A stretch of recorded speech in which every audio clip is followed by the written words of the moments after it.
Okay,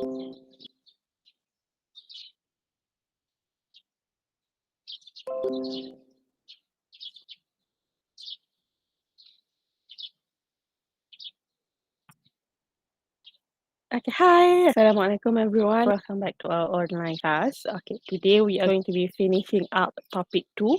So this will be the last part. Okay, before we begin, let's look at the objectives. So there are 5 objectives of this topic. The first one is you have to be able to identify when and how to use visual aids. Number 2, you have to be able to identify the different types of visual aids. Number 3, you have to be able to identify effective and ineffective use of visual aids. Number 4, you have to be able to apply basic design principles to your slide design. And lastly, number 5, you have to be able to identify the best practices when it comes to incorporating visual aids in your presentation. So now let's begin. So continuing from last week, we are going to be looking at organizing material and information.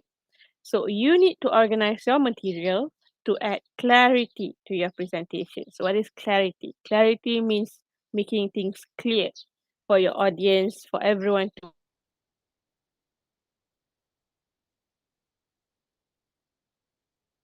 a structure. So that means there is a flow, there's a beginning and there's an end.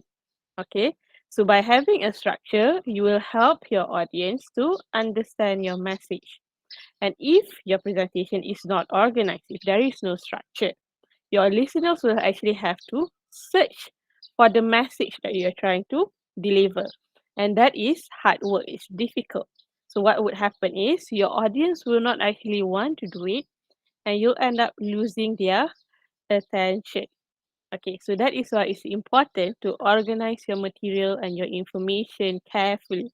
There are 2 ways in which you can organize your points or your materials. The first one is by organizing it from most to least important. And number 2, by organizing it through a natural progression. So we are going to be looking at both ways. So the first way is most to least important. So how do you do this?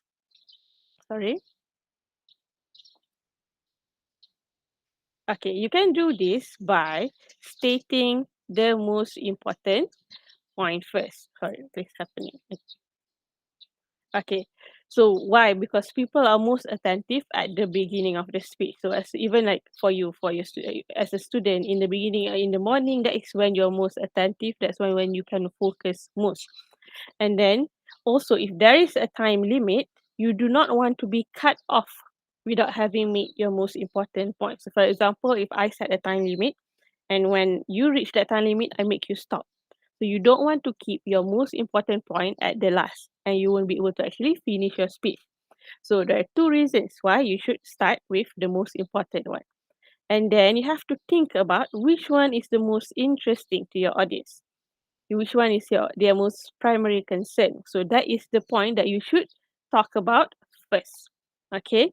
And then you can organize the remaining points in terms of importance, and then you can just follow the rest of the speech. Okay. So here you have to emphasize on the points that help people to take action, the action that you want them to take. And then secondly, natural progression. What is the natural progression? There are some examples. So first is chronological order. So chronological order, I mean you start from the beginning to the end, from the past, present, or future. Or it could also be, for example, like you want to talk about history, or you want to tell them a story. So you have to start from when it begins until the end. And then you can also, this can also be something that includes steps. So if, for example, you want to do a demonstrative speech, so you have to go through a certain step. So of course, you have to follow a chronological order. You have to start with the first step and then continue to the last step. Okay. And then time sequences. Time sequences is you follow the time. And then cause and effect. So that means, for example, if you're doing a speech on cause and effect, first you explain the cause and then you explain the effect. So there is a connection. And then also, for example, if you are talking about advantages and disadvantages, so first you talk about the advantages and then you talk about the disadvantages. So if you're talking about pro and cons, you are going to be doing the same thing. So first you talk about the pros and then you talk about the cons. Okay, so that is natural progression. So these are the two ways for you to actually organize your material. First one is from most to least important, and the second one is using the natural progression. Next, you are going to be looking at how to select your main points. So I've repeated this multiple times. So the structure of the speech should be divided into three sections. The first is introduction, and then content, and lastly, conclusion. So it has to follow this structure, meaning introduction has to be at the beginning, content should be in the middle, and conclusion should be at the end, the last part of your speech. So in your introduction, you have to remember you must tell your audience what your subject is, meaning your title, and how you have organized the presentation. So this is when we talk about having a thesis statement. Okay, so you have to have a thesis statement. And then you can move on to your content. In your content, you must have details about the key elements or your points. You have to expand your points and you must provide supporting evidence, for example, by providing examples. And lastly, in your conclusion, you need to summarize your key points and conclude your main title or your main subject. So here you have to remember to have a call to action. Okay, so this is the main structure of a speech. Okay, next, let's look at the main content. So this is a guide or a reminder. So for a 10 to 15 minute presentation, you must have 3 key points. So for your second PB, you need to have a 5 to 10 minute presentation. So this is the guide that you're going to be following. You must have at least 3 key points. And then for a 30-minute presentation, you can have a 6 key points, and 45-minute presentation, you can have 8 key points. And you have to arrange your key points in a logical order, and you have to expand them with supporting material. So these are the materials that we have discussed before. This you must research. So you can have discussion, you have argument, analysis, and etc. And then if you're hoping to persuade, so if you're doing a persuasive speech, you must also address potential objections, meaning what are the counter arguments that your audience might have. So you have to address that. You have to give your own explanation or answers to the counter arguments that your audience might have. So for example, your speech could be about maybe should students be allowed to bring phones to school? So you might have your audience who would say they shouldn't. So in your speech, you have to answer to those points. Okay, so that is what it means by addressing potential objections. Next, let's look at how to decide whether or not to illustrate. So most talks would benefit from personal anecdotes, real life situation, or hypothetical examples. So these are attention getters that we have discussed in the first topic. Okay. And then if the presentation is short and informal, then you probably would not have to use any visual aids. So short and informal meaning maybe you have a welcoming speech. So maybe you have a new member in your company. So for this, you don't have to have visual aids. Maybe you are doing a eulogy. So maybe someone passed away, so you want to do a speech. You're giving a speech at a wedding. So you don't have to have visual aids. You use visual aids for something that requires expanding, clarifying, or something that you need to simplify. Maybe the information is too complex. So you want to simplify it by using maybe images, graphs, bar charts. Okay, so that is when you use visual aids. And then you have to remember your visual aids must be relevant and must be explained. Do not just display your visual aids for no reason. If you include photos, the photos must be related. And then you have to bear in mind Any speech or presentation would actually last longer if visual aids are used. So that is why for a 5 to 10 minute speech, I would recommend that you use visual aids because it will help you remember your points and it will actually help make your presentation longer. Okay, next, let's look at personal anecdotes and real life situations like we discussed in this first part. Sorry. Okay. So a personal anecdote should be relatable, it should be dramatic, it should be anecdote. And story, a personal story. So that is something that is related to you. So when you are telling a story in your speech, you have to remember to make it relatable. It has to be something that people will actually understand. And you have to also include accurate descriptions. So you have to be specific. And you could also make it funny. So if it's funny, you can possibly use a funny story to share and with real emotion. So it must be an honest story. So it's not something that you made up. So when you are telling this story or you're telling this anecdote, you have to remember to connect it to your theme or the theme of your topic. Okay. And then there's also a real life story that you could use.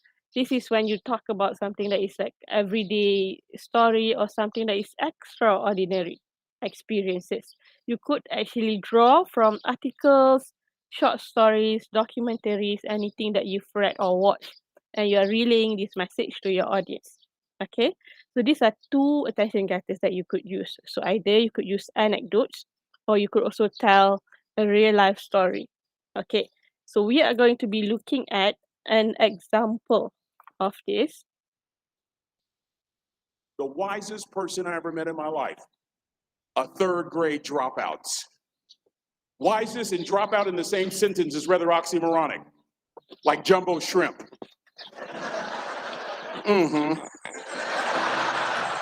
Like fun run, ain't nothing fun about it. Like Microsoft Works, y'all don't hear me. I used to say like country music, but I've lived in Texas so long, I love country music now. I hunt, I fish, I have cowboy boots and cowboy, y'all, I'm a black neck redneck. Do you hear what I'm saying to you? No longer oxymoronic for me to say country music. And it's not oxymoronic for me to say third grade and dropout. That third grade dropout, the wisest person I ever met in my life, who taught me to combine knowledge and wisdom to make an impact, was my father. A simple cook. Wisest man I ever met in my life. Just a simple cook. Left school in the third grade to help out on the family farm, but just because he left school doesn't mean his education stopped. Mark Twain once said, "I've never allowed my schooling to get in the way of my education." My father taught himself how to read, taught himself how to write, decided in the midst of Jim Crowism, as America was breathing the last gasp of the Civil War, my father decided he was going to stand and be a man. Not a black man, not a brown man, not a white man, but a man. He literally challenged himself to be the best that he could all the days of his life. I have 4 degrees. My brother is a judge. We're not the smartest ones in our family. It's a third grade dropout daddy. A third grade dropout daddy.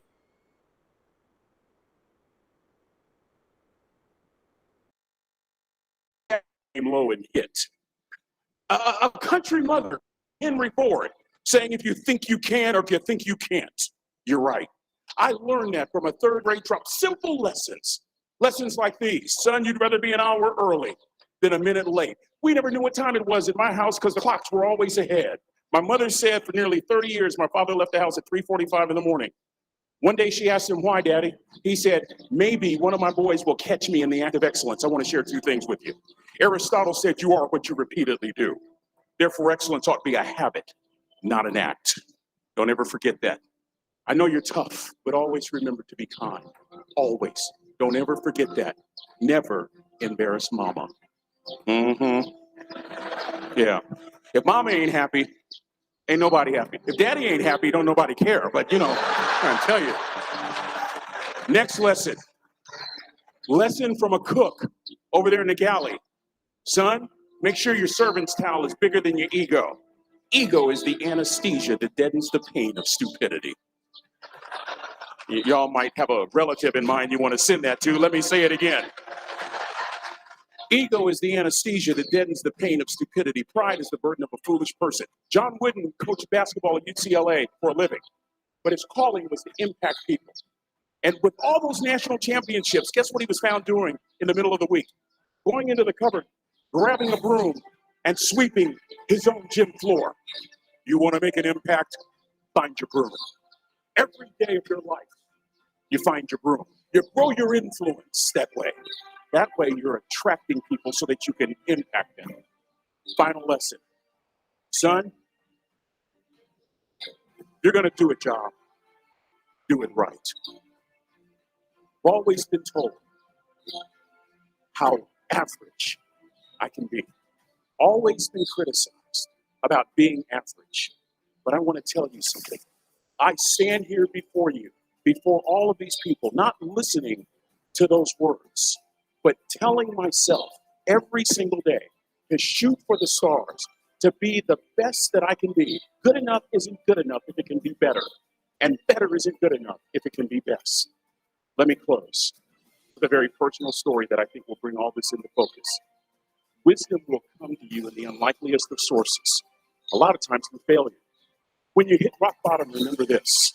While you're struggling, rock bottom can also be a great foundation on which to build and on which to grow. I'm not worried that you'll be successful. I'm worried that you won't fail from time to time. Person that gets up off the canvas and keeps growing, that's the person that will continue to grow their influence. Back in the 70s, to help me make this point, let me introduce you to someone.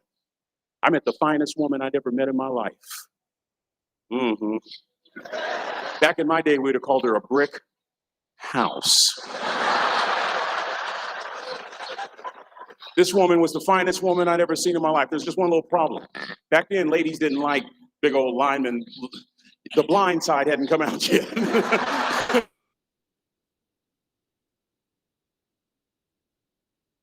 Williams from Lombard and we're just excited. And I decided in the middle of dancing with her that I would ask her for her phone number. Trina was the first one. Trina was the only woman in college who gave me her real telephone number. The next day we walked to Baskin Robbins ice cream parlor. My friends couldn't believe it. This has been 40 years ago, and my friends still can't believe it. We go on a second date, and a third date, and a fourth date. We drive from Chico to Vallejo so that she could meet my parents. My father meets her. My daddy, my hero, he meets her, pulls me to the side and says, "Is she psycho?" But anyway, we go together for a year, 2 years, 3 years, 4 years. By now, Trina's a senior in college. I'm still a freshman, but I'm working some things out. I'm so glad I graduated in 4 terms. Nixon, Ford, Carter, Reagan.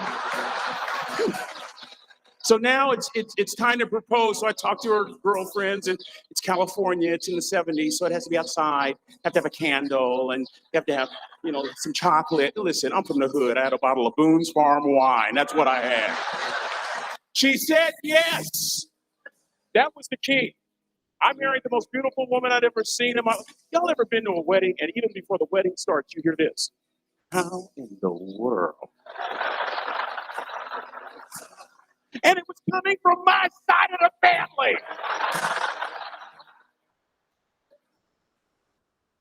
We get married, we have a few children, our lives are great. One day, Trina finds a lump in her left breast. Breast cancer. 6 years after that diagnosis, me and my 2 little boys walked up to Mommy's casket.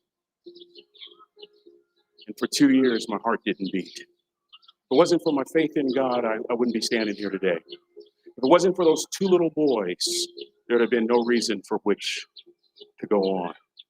I was completely lost. That was rock bottom. You know what sustained me? The wisdom of a 3rd grade dropout. The wisdom of a simple cook. We're at the casket. I'd never seen my dad cry. But this time I saw my dad cry. That was his daughter. Trina was his daughter, not his daughter-in-law. And I'm right behind my father, about to see her for the last time on this earth. And my father shared 3 words with me that changed my life right there at the casket. It would be the last lesson he would ever teach me. He said, son, just stand. You keep standing. You keep standing, no matter how rough the sea, you keep standing. And I'm not talking about just water. You keep standing. No matter what, you don't give up. And as clearly as I'm talking to you today, these were some of her last words to me. She looked me in the eye and she said, it doesn't matter to me any longer how long I live.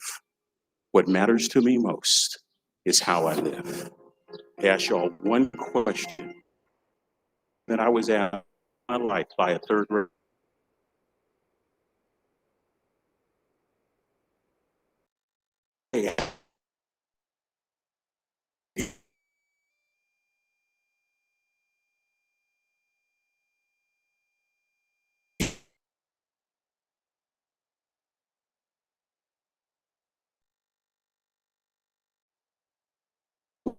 Do something, you do it the right way.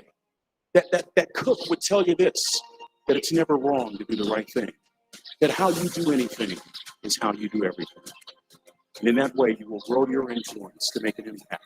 In that way, you will honor all those who have gone before you, who have invested in you. Look in those unlikeliest places for wisdom. Enhance your life every day by seeking that wisdom and asking yourself every night, how am I living? May God richly bless y'all. Thank you for having me.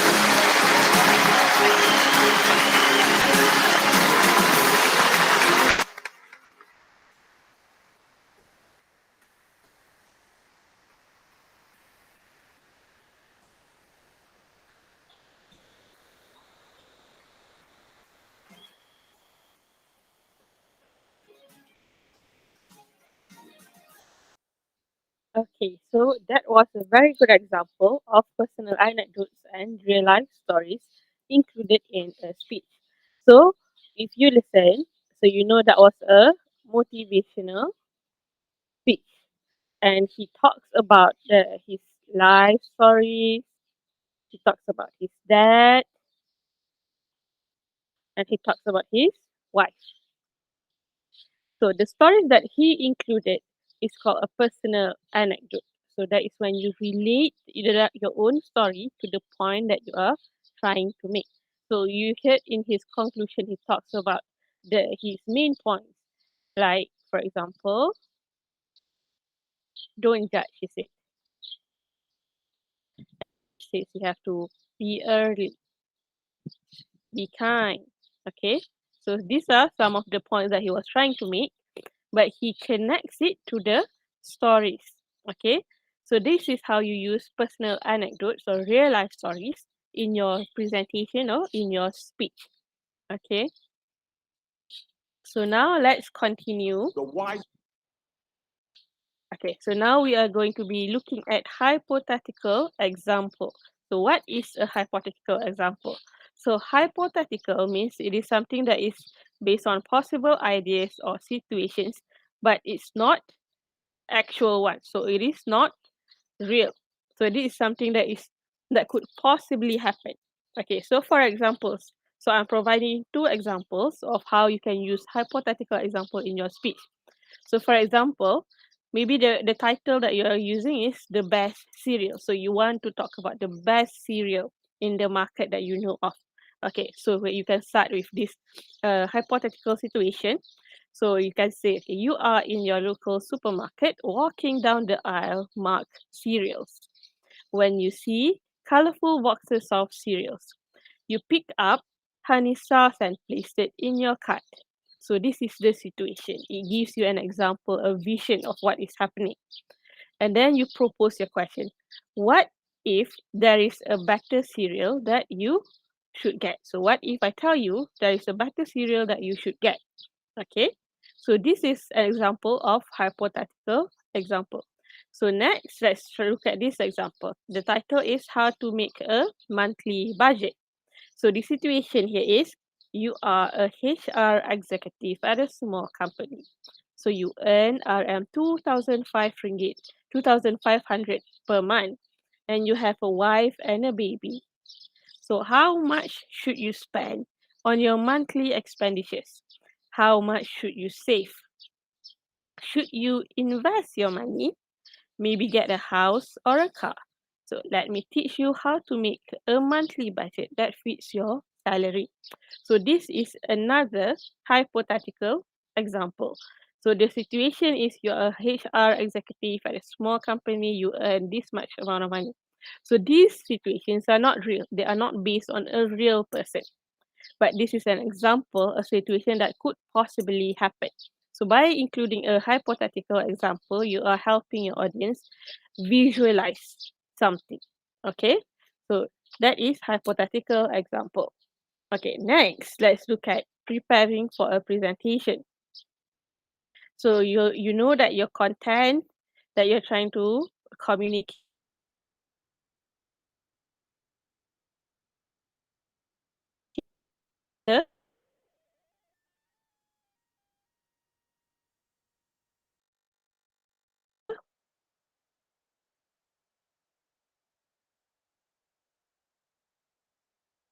So first, you can write it out word by word. That means you write out your entire speech.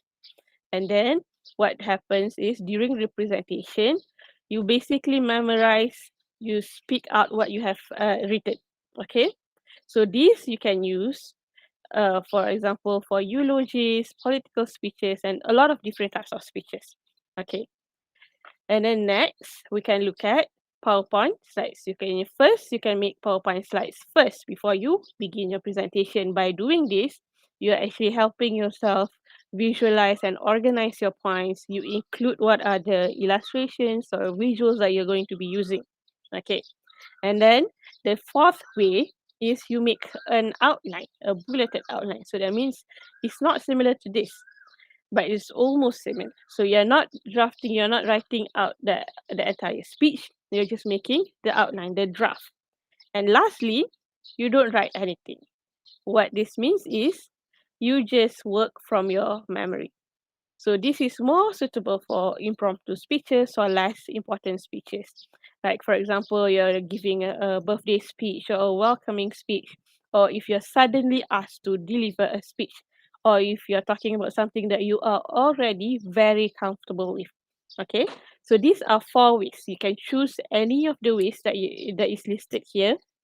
So you can either one, write out your entire speech. Two, you can prepare your slides. First, you can make an outline or you just do it. Okay. Okay, next, 3 ways to rehearse your delivery. So what are the 3 ways for you to rehearse? So first is you don't rehearse. This is called winging it. So that means you just go and do it. Okay. And you just hope that it goes well. And then some people can do this effectively, but some people tend to get nervous. So then you should not, if you're the kind of person who get nervous for a speech, don't just wing it. Okay. Next, you could also rehearse in your head. That means you run over the presentation, you visualize it, you go through your speech.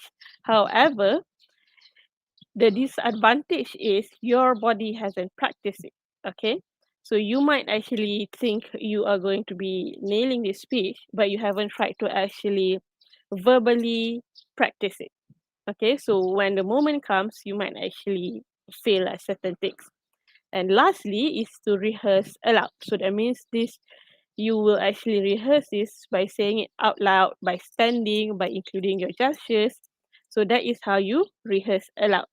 So you could choose whichever rehearsal tactic that you would like to use. You could also combine the rehearsal tactics. For example, you can rehearse in your head and then you can also rehearse aloud.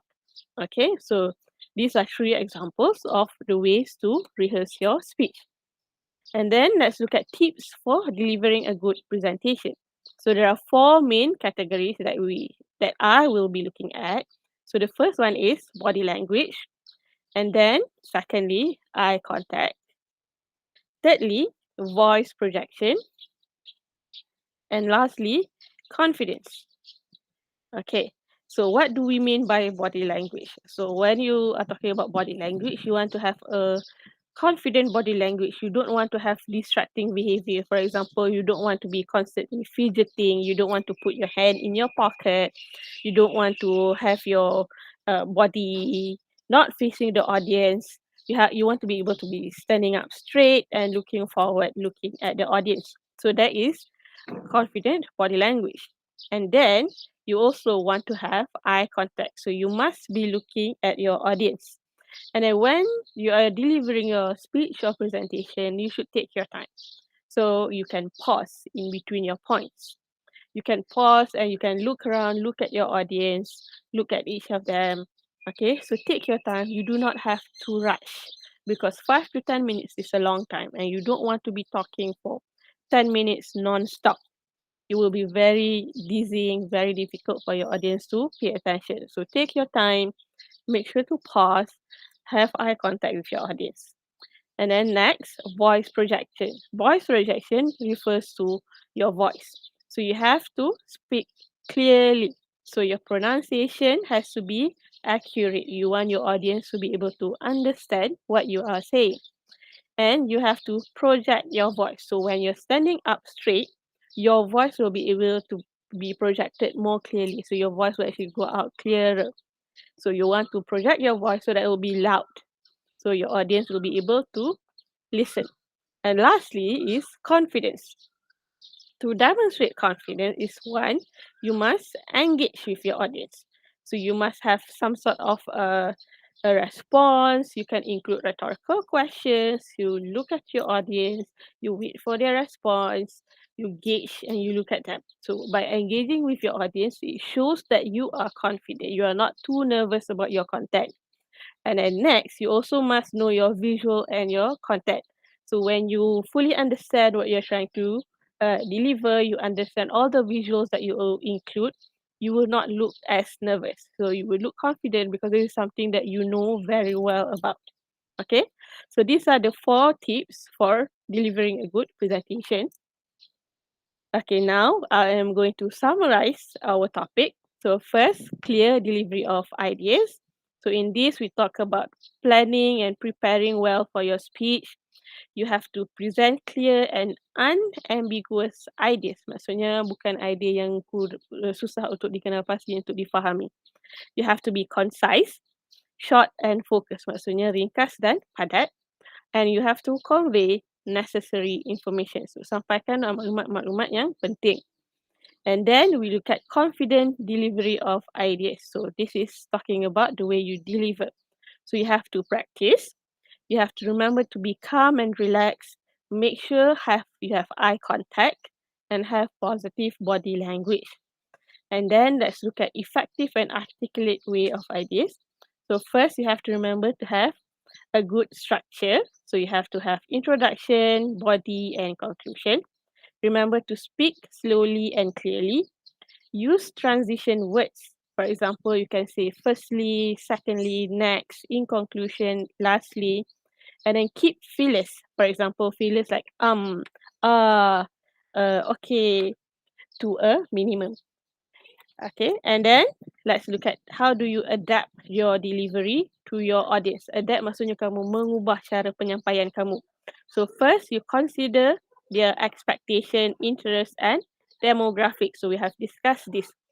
And then you have to relate your presentation to their interest. So you have to make sure your topic is something that they are interested or something that is relatable to them. And then you have to think about how much they know. So this is basic information that they already have. And then you must allow questions. So at the end of your speech, there must be a question and answer session. And you must use attention getters to keep their attention. So we've also discussed about attention getters before this. And then lastly, visual aids. So you must use visual aids to guide the audience through your ideas. And you have to make sure your visual aids are not distracting. And it's actually helping your presentation. And you must choose visual aids that suit your presentation. So this is basically the summary of our topic for the second topic, oral presentation skills. So I hope you have understand everything that we have learned in this topic. So today's surprise question is, if you could have a superpower, what would you want it to be? Do you want it to, maybe you want to have the ability to fly, the ability to heal, or anything else that you would like to have? I want you guys to post a photo. Okay, so find a photo that is related to the superpower that you would like to have, and then post it in our group. Okay, so this time I don't want a text. Okay, no text, no message, just a photo, and I send it to our group. Okay, so we are going to be starting our second PB soon, and then I will get back to you with more information about that. Thank you so much, everyone. Assalamualaikum.